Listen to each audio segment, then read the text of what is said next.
episode, everyone. I'm Rick Russell, head coach Jonathan Calder. Tonight we're going to talk about our upcoming matchup tomorrow night against the 0-3 Magnolia Blue Eagles. We also have a few Seminole football players that are going to join us this evening. Before we dive into all that, Coach, let's talk a little bit about the Barnesville football game last week. Big size difference. You know, they come in very hot. We knew they were going to be good. We knew they were going to run the ball. You know, I mentioned size. I had no idea those kids were that big. You know, look like grown men. Yeah, we're over here cooking sausage, and one of them walked across the parking lot, and I was like, "Holy smokes, Derek! Look at the size of that guy." And here comes two more, and I'm like, "Oh, they're bigger than he is." You know, so. But really good football team, Coach. Barnesville, they have been for several years. They've had our number. They've got a lot of kids, you know, and that's what it takes. But I really thought that first half we played was much better than what we've played here most recently.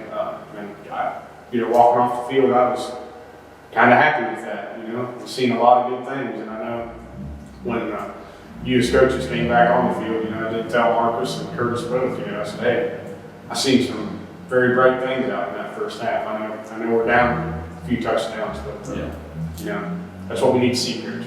Yeah, I mean, I agree. We knew going in. I mean, you know, I had the roster. I knew they were big, bigger in person when you see them, like you said. You know, you see on paper 6'4", 310, 6'3", 290. You know that's a big boy, and then you see them and they're put together big. They're not, you know, they can move and it looks like they've been in the weight room. So we knew it was going to be a test. We knew going into it. We talked last week. Couldn't have any mistakes, things like that. So going into the game, we kind of had a game plan, some short throws, keep the clock moving, hopefully keep their offense off the field. And I think we, you know, in the first half we were doing that, but we had a fumble. You know, driving the ball over, have a fumble. Then we drive down to the 10, somewhere in the 10, throw an interception. You know, at that point, if, you know, you can always play the what-if games, you know. You can play the what-if we score there and it's 14-7 and things like that. But, you know, what if, you know, because like you mentioned, our players were playing well. They were fired up. I think we had Barnesville a little bit on their heels, I would say. I mean, even though it was 14-0, they've never been in those situations too many times, right, especially in the regular season. So I think we kind of came out surprised some people, surprised Barnesville, and I was, you know, you're never going to say you're completely happy with the loss. It drives me crazy, and it literally takes a piece of me away every time we lose, but I was proud of the way the boys played. I think we played that way in that first half. Those other games, we probably win some of those games. So super proud of that, and we made that a point to tell the kids that. But yeah, it's on a team like that, you can't have mistakes, and we had some of those mistakes, but you know, I think there were definitely positives to take away from that game for sure. Yeah, absolutely. Several of them. You know, despite the loss, I think this team gained some confidence to be able to do what we did in that first quarter and a half. Yep. Against a team, I mean, they're what, 41 in the last, last 41. And for us to stick with them, you know, as long as we did, you know, they had no idea what was going on, honestly. Barnesville was like kind of awestruck, you know. They were a little bit, and I'm trying to think back, scouting, I don't know if they punted this year. I know we have that's crazy, but like our defense was playing well. I thought kind of, you know, Tolliver was getting his yards a little bit here and there. He's a good back. But, you know, I think he ended up carrying it 18 times, you know. We haven't seen that as far as this year. Usually he's about a 10-carry guy and has 300 yards. So we were kind of at least keeping all those running backs in check a little bit. But, you know, they slowly grind on you. They've got, like you mentioned, a lot of kids. So, you know, as the game wore on, we got, you know, I wouldn't say down, but, you know, you're losing and then they're just big. And even the second half, though, I thought we came out being down by 4 touchdowns. I thought we came out and still played well. I thought at least the effort was there, the hustle was there, No one gave up. They were still doing the things we game planned for. So, no, I was proud of the way they played, and like you mentioned, hopefully that springboards us into the next games coming up, and they learn how to play. I told them, I said, you play that way coming up in these games, you know, you're either going to win games or you're going to be right there, you know, being able to win them. So hopefully the kids definitely learn that. Yeah. Yeah, I got the chance to talk to a few kids, like, you know, after the game or over the weekend. And I mean, I could kind of see that, you know, they weren't as down on themselves. And Yeah. so maybe they realized, you know, hey, we can do this. You know, unfortunately, Barnesville's a highly talented football team, you know. But I think, you know, tomorrow night against Magnolia, we'll dive a little deeper into that. But, you know, I think we really got a chance to turn things around and continue to build on that confidence. Yep, I hope so. Let's take a short break, and when we return, we'll be with our first guest of the evening, Lucas Steiger.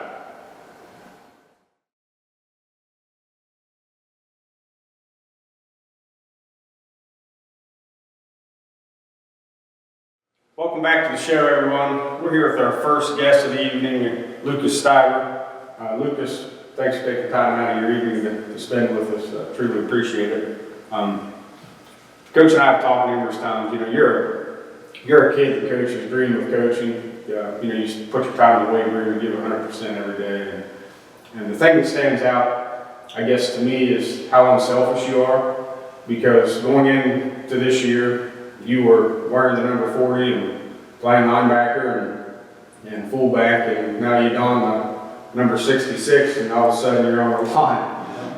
You know, not what a kid really wants to do, because we all know that the O-line doesn't really get the praise that they deserve. You know, they don't get the headlines for scoring touchdowns and what have you. So can you tell us a little bit on how this all transpired during the off season? Well, going in, like you said, we had 4 or 5 guys everywhere at the line, and then pretty much 3 out of 4 of them or whatever got hurt. And Coach Carter put me into his office one day. He's like, "Hey, I'm going to double number you." And I was like, "Does that mean I'm never going to play fullback again?" And he's like, "Nah, that's not what that means," but it's kind of seemed like it's going to. Yeah. You still got 40. I haven't. I don't know. Yeah, as a matter of fact, I don't know if any of you have picked up on the change of scenery we have in behind us. Lucas asked, we kind of hang his number 40 up there. It's been number 33 all year. Now we have his other jersey hanging back there too. Like I mentioned, Lucas, you know, the O-line doesn't get all the praise and the glory that the other players get. Now you're in the trenches opening holes for your running backs and your quarterbacks. I mean, you know, making that change, how did you adapt? Playing guard isn't like horribly different from being a fullback. You kind of have like the same ideas and everything, but I've never played O-line. I've played since 3rd grade. I've never had to play O-line, but you just got to do what you got to do, and I just want to win. And I don't mind opening holes for guys like AJ and Cooper. I've been with them forever too, and it's like I'm just happy to see them be able to score and everything. It's good too, Coach, to have guys like this, because last year, you know, this happened as well too. You know, we had to take Tyler Whitaker and double number him, and I'm not sure he ever did wear that number 21 jersey, did he? I think one game for a half. Yeah, for a half. He got right back into that lineman jersey. So Lucas, week in and week out, you're always involved defensively on tackles. And last week we had 2 sacks, yourself and Carter Fry. You've never been a kid to kind of gloat or talk about your performance week in and week out. So I know I'm not even going to go there and touch base on that. Let's talk about some other kids that are coming up through the program, particularly, you know, you're an ex-linebacker, so particularly these linebackers that have stepped up, and Carter and Jace played a lot last week. What have you been able to tell them to kind of help them through? Because, you know, coming straight from junior high into high school, and we talked about this with Carter last week, it's a tough task, because the kids are bigger and the kids are faster, and they just can't go out there and do it on their own. So, you know, being a senior and a leader, what have you offered them as far as advice? I just I kind of talked to him. I know Carter was really nervous going into Okay. the Barnesville game. And I was like, they're just like, I kind of look at it as like, they're just high school kids just like we are. It doesn't matter if they're 10-0 every year or 0-10 every year. They're the same age as us and they're just high school kids. So, I did some calculations the other day because, I know being at 1-4 isn't where you want to be as a senior, where this team wants to be, where this coaching staff wants to be. But I looked at everyone's records that we played, and in the 5 games that we've played, they have a combined winning record of nearly 70%. So, it's not like we're not going out there and competing. We're keeping games close. We've got a good quarter, and then we have a bad quarter. But that first half last week was pretty impressive. I know we were down at halftime, but when I walked off the field at that point, I kind of had a little smile on my face because I thought you guys played lights out. So I know we got some mistakes to clear up, and we got to get stronger down the stretch. But as a senior, what do you expect out of these final 5 games of the regular season? I know as seniors we've kind of talked about it and we thought like we only have 5 games guaranteed. So we all just want to go out there and just give it our all for the last 5 and this could be the last chance we all get to play together. So we just want to make the best out of it. Yeah, and it's crazy. And I don't think, you guys are all young kids. And I don't think you fully understand until after you graduate. It takes 5-10 years before you sit back and say, man, if I just had one more shot, what I mean? If I would have given that extra effort, just one more play, you'll never get this time back. So make the best of it. Tomorrow night we travel down to Martinsville to play Magnolia. On paper, a very winnable game for us, and we need to win a game. We need some team confidence. Individuals need to step up. What can we expect tomorrow evening?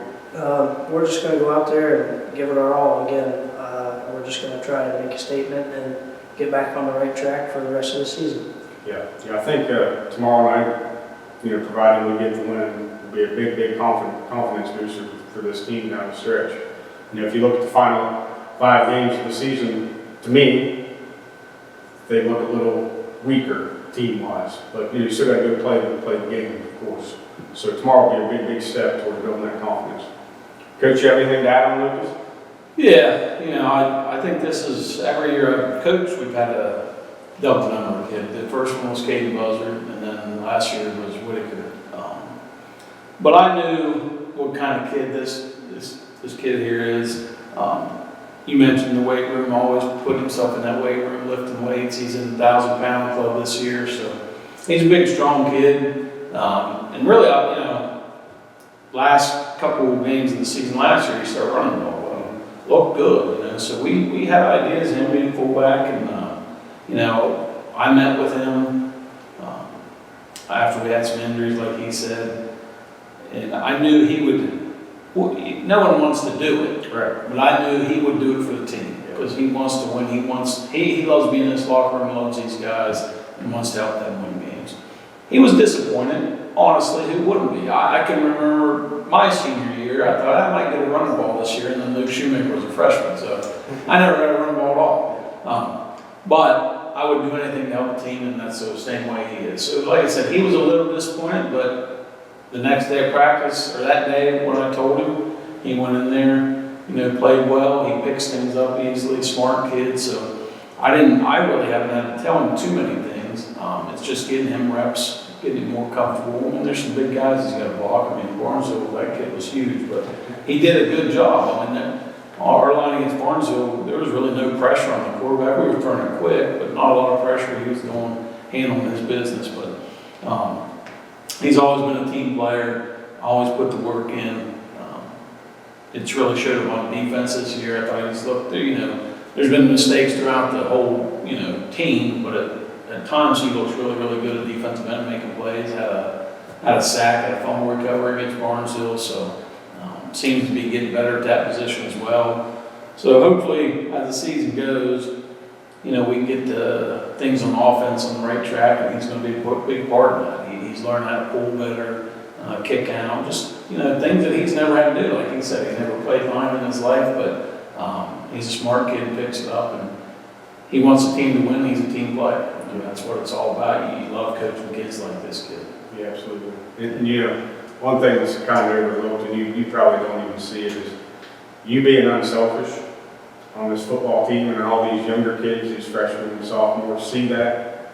And you know, what you're doing right now, you may not see it this evening, but what you're doing right now is really helps those kids as well. You know, I'm sure they all look up to you.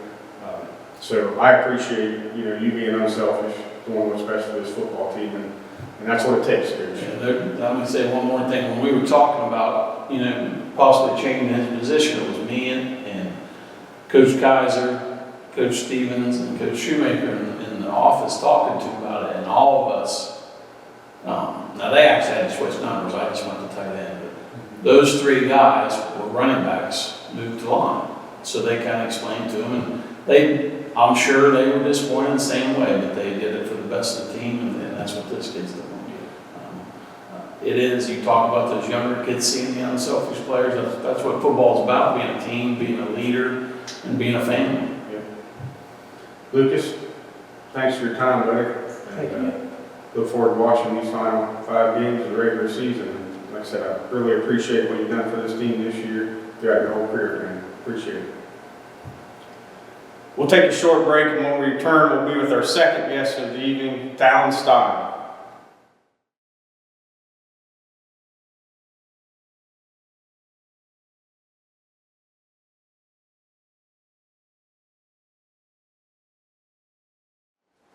Welcome back to the show. We're here with our second guest of the evening, Talon Stein. Talon, thank you for taking time out of your evening to visit with us.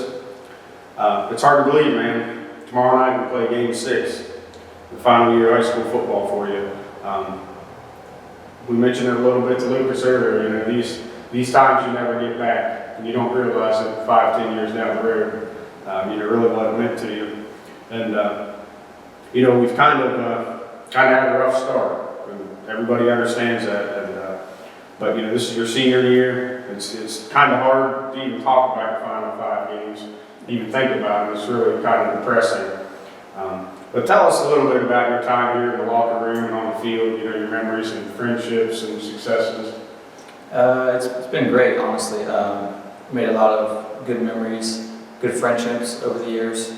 I think it's taught me a lot. You know, I think it's helped me become the man who I want to be. You know, with like discipline and stuff like that. It helps a lot. You know, overall, it's just a really great experience. Yeah, speaking of discipline, I think it might have been Stephen Powell when Stephen graduated. We seen him after he left for the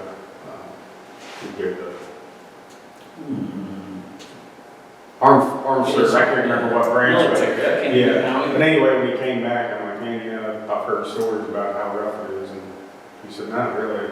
2 days, and doing what you're supposed to do as a young adult. If you can do those things. Yeah. Exactly. So, you know, I think a lot of people, just from what I hear, are kind of stuck on some of the success we had last year. We did finish 9-1 and made the playoffs, but you know, this year's a totally new team. You know, we've got new players, we've got players in new positions. It's kind of been hard to adapt to it. And we're off to a 1-4 start, which isn't great at all. But what I'm saying is, a lot of teams would have folded at this point and just gave up, kind of read the season off. But you know, this team hasn't done that. Explain what makes this team so tough mentally. Honestly, I think it's just us coming together as a group. Really, like you said, some teams just write their season off 1-4. I feel like we're just doing the opposite. It just made us more hungry. People forget, 2 years ago, I think we started off 1-4 as well. And then we hosted a playoff game and made a deep run there. But just because, you know, we dropped a few games early on doesn't mean it's over. You know, especially, there's always comeback. We have 5 more games. So we win those, make the playoffs, make a deep run too. And that's the ultimate goal. Yeah, got to get started more. Yeah, certainly. Yeah. You know, I mentioned a lot of the new players, and younger players and players in good positions and what have you.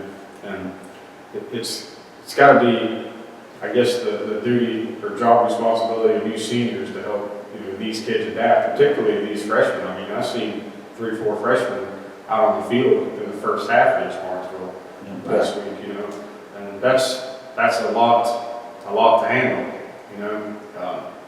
just talking to Stiver a little bit, he kind of said, Carter Fry, he was a little nervous. Yeah. You step out on the field against a team of that size, really first start. Yeah. And he's right in the middle of that defense, You're getting trucked by a big 300-pound offensive lineman. You got Trey Tolliver staring in your face, man. You know what I mean? So, Yeah. But I'm sure you guys as seniors have had to help these guys through. I mean, how have you guys helped them adapt to these new situations? Just helping them adapt, just pushing them, motivating them. Like if they make mistakes, it's all right. Just improve on it, get better. Because like you said, they're freshmen, they're younger, so they have time to really adapt and get better from that. So it's just taking it step by step, little by little, and just pushing them to do better.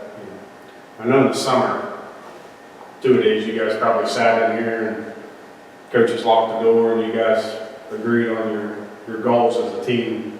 And some individual goals too, of course.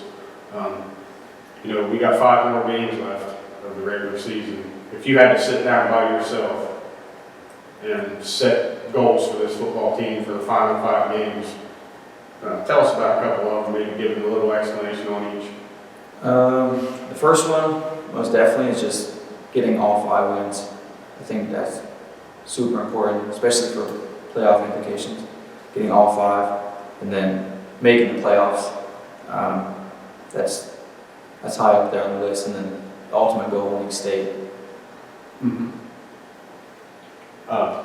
Tomorrow night, you got to make it happen tomorrow night. If you want to reach any of those goals you just discussed. Exactly. For certain. And I think it's a winnable football game.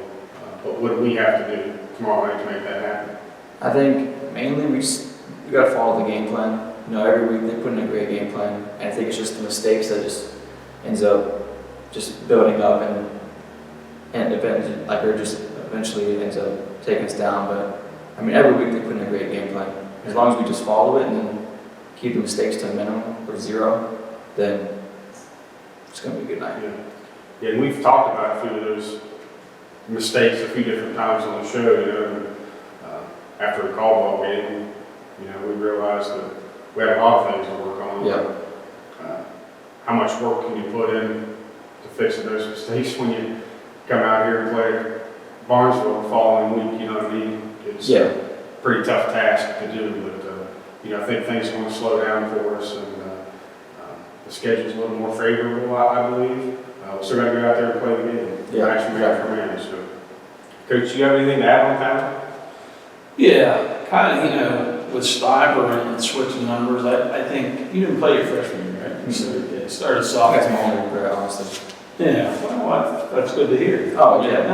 No, that's something young people can hear, and that's something 8th graders can hear, and freshmen and sophomores right now, because, I'm not going to go off on it too much, but you hear a lot of these kids say, I'll wait till I'm a junior and senior. They don't realize how much goes involved, even the mental part of football, they don't understand it.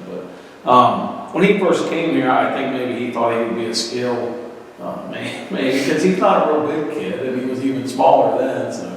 When I threw him the lineman number, I'm not sure if he loved that or anything, but, he took it, ran with it, and he's one of those kids, there's always kids you root for. And the minute I met him and I've talked to him, I've always rooted for this kid. And honestly, even as a sophomore, even as a small kid, you could see some physicality. So that's why I was rooting. I love those kind of kids. So it wasn't all the time you could see flashes, see, man, I remember him taking on Clint Rader one time and just blowing Clint up, and I'm like, okay, I need to see that every time. So he's gotten better and better, played a lot of special teams, some rotational time at guard, a couple games last year, but did well on special teams. So this year, he stepped in at guard, and we a little bit of defensive end and things like that, but he's been at guard every single game and done a good job. You know, even though against big kids, he understands the play, understands the leverage. He's a smarter kid, and that's what it takes. So, like I said, he's definitely a kid you can root for. A kid that seems to love the locker room, loves football.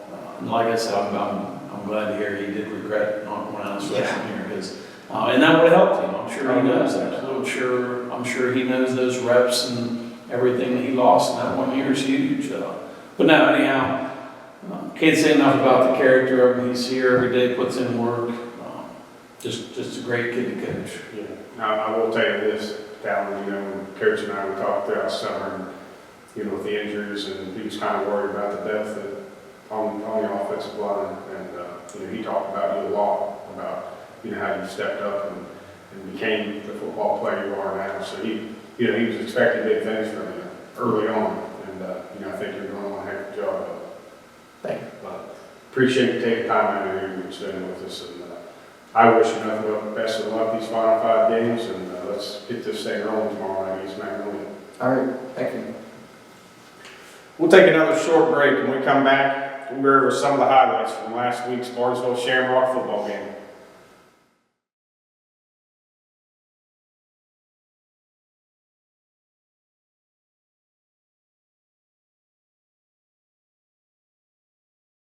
Cooper Howell and Max Demchek for 6 yards.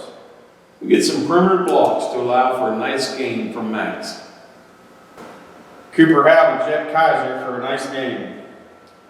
Cooper makes a good read and a good throw.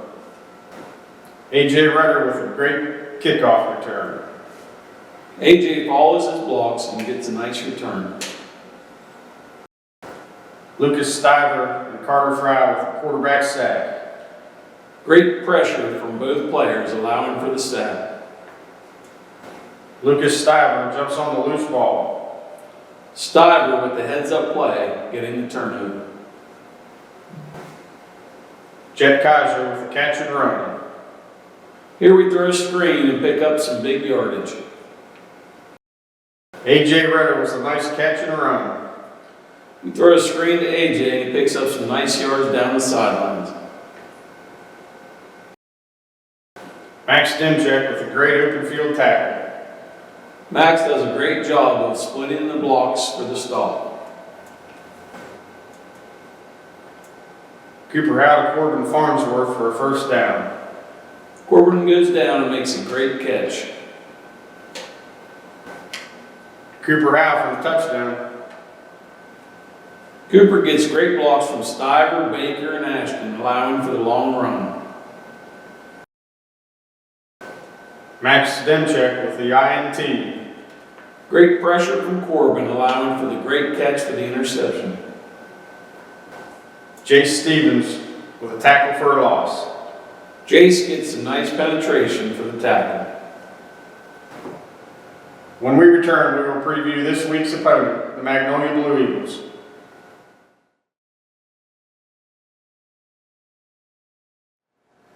Welcome back, everyone. Coach, let's preview tomorrow night's opponent, Magnolia Blue Eagles. You know, West Virginia is week behind us, so that took 2 actually, but they're 0-3. But they've got a very experienced quarterback in Kingston Christian kid that seems like he's been there forever. Yeah.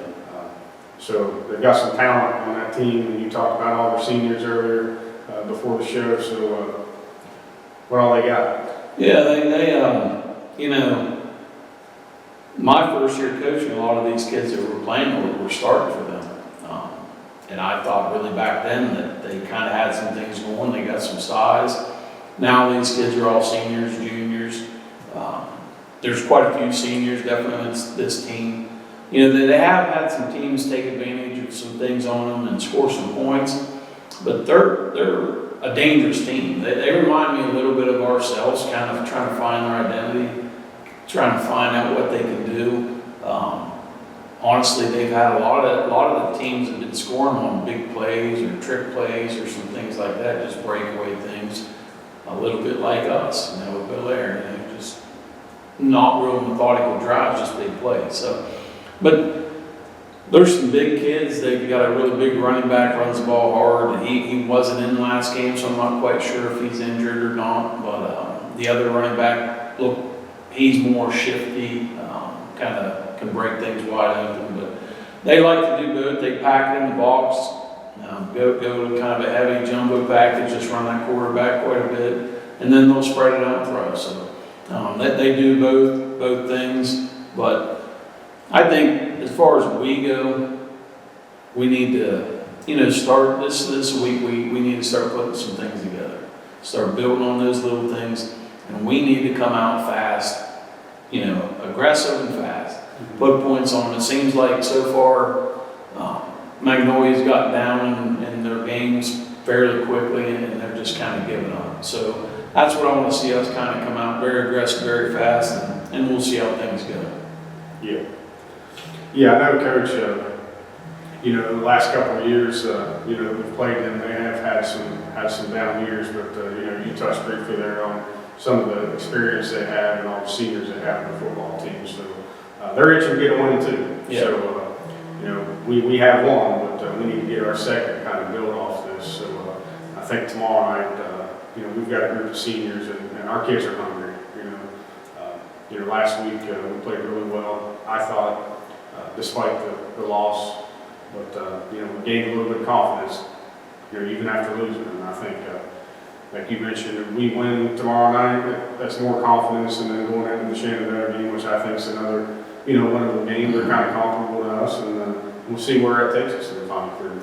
Yeah, I agree. I mean, I think this is a first step in something that we can build off of. And, they're definitely hungry. I can tell you that. There's no give up in these kids in the locker room. I haven't seen any of that. They're hungry for offense, just like I'm sure the fans are, just like I am, just like, I think our defense has been playing pretty well, even though we've let up some points here and there. But we definitely need to get the offense clicking and get some big plays out of some of these kids. Yeah, to do, defensively, I know we gave up some points last week, but, you have three, due to injuries, Mm-hmm. you have three freshman linebackers on the field at one time, you know what I mean? Yeah. Kudos to those kids and kudos to these seniors, for helping these kids adapt to the speed of the game, the size, the quickness of everyone else. And this is a team, Coach. I, talked to numerous players on the show and everybody's got their back. And like I said before, if everyone could play this game, this field house would be completely full of people. Yeah. You know what I mean? But, it takes a special kid. We've got some good kids here, Coach. We sure do. Let's take another break, and when we return, we'll wrap up this week's episode.